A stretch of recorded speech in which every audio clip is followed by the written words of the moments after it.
Monday morning, the portal opens and 5 o'clock rolls around. Kyle McCord is the first name in the portal. I'm like, God, dog, what, Kyle McCord? Then you come to find out, a lot of reasons behind it, and you say to yourself, okay, well, that makes a little sense.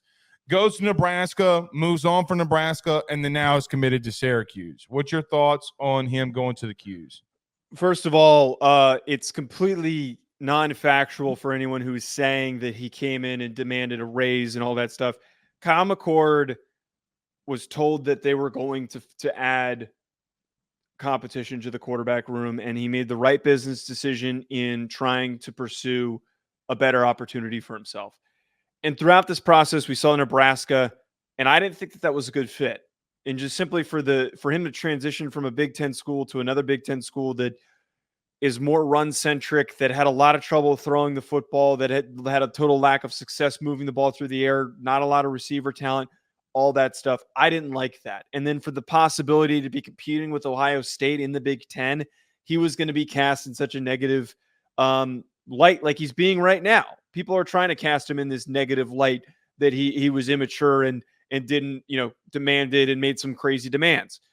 Him going to Syracuse, I think, is great because he's going in a conference that is a little bit up in the air in 2023 outside of Florida State and Miami. There's a lot of room for teams to do some damage.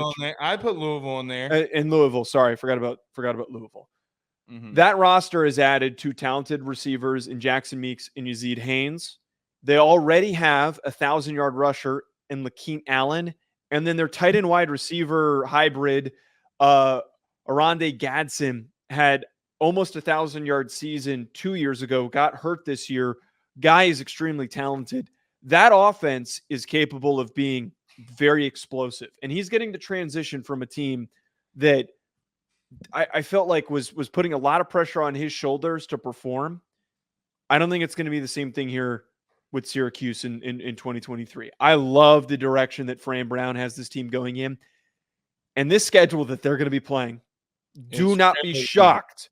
Do not be shocked if Syracuse is in a 9-win team next year. They absolutely can accomplish that. Ohio State would be 11-1 if me and you played quarterback there. Stop.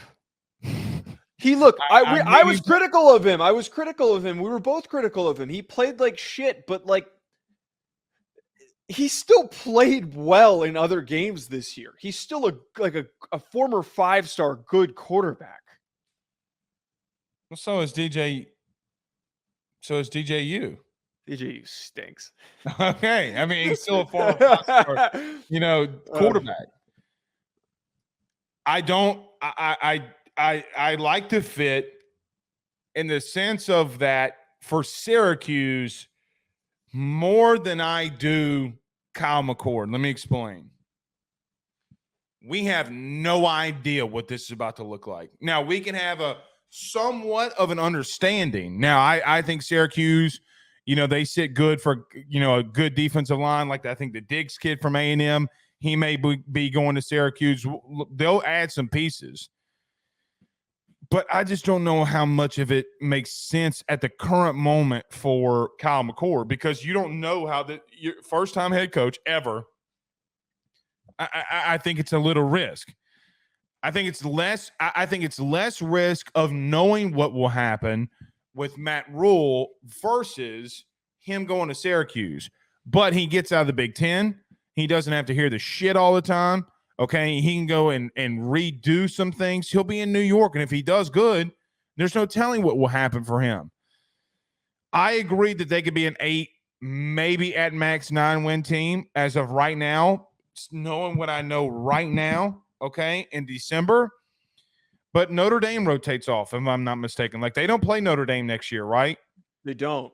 Okay. Their hardest games. It's Miami, right? Like, they're hard, like you said in pre-production. They're Miami and NC State are their 2 hardest games. They're non-con.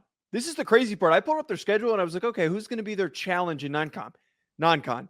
Ohio, Army, Holy Cross, UConn. Hey, don't sleep on Ohio.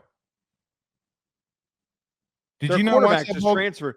Curtis Rourke just transferred. Did you not just see that bowl game? Yeah, they Ohio screwed me. I took the under. They played Yeah, Georgia never Southern take that the lost under in a 4 bowl games game in a for row. Ohio. Never. By the Okay, way, their we quarterback might just need to talk left. about some of these games before we wrap it up out of here. Just throwing that out there. They're all like G5 games. Okay. We But can if you want how to. about Montana? Let's go, Grizzlies. That game was crazy. Dude, the Montana fans hate me. That's why I said it. I liked it. Look, I think it's big for Fran that he gets an established, experienced quarterback that can play and has played at one of the higher levels of college football. Just at the current moment, I don't know how much sense it makes for Kyle McCord. That's all I got to say. Because there's nothing else, Joe, that I can add there. I think the kid's going to get better. I think he's going to face lesser competition.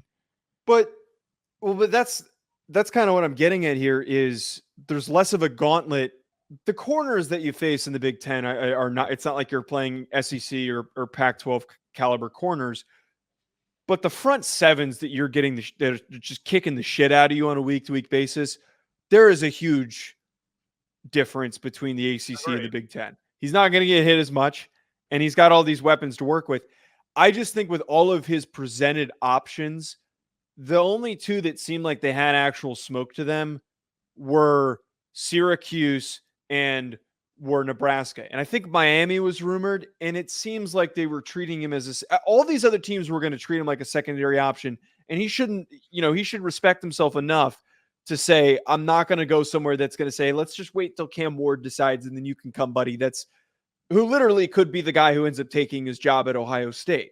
It's better for him to go somewhere that has prioritized him. And I think that Syracuse is doing that.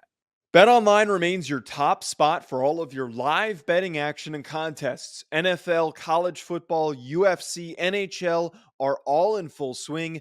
BetOnline is your number one source for wagering news, odds, trends, and predictions with both desktop and mobile access at any time. Head to BetOnline today and use promo code BELIEVE, that's BLEAV, for 50% off your first deposit. That is a 50% welcome bonus.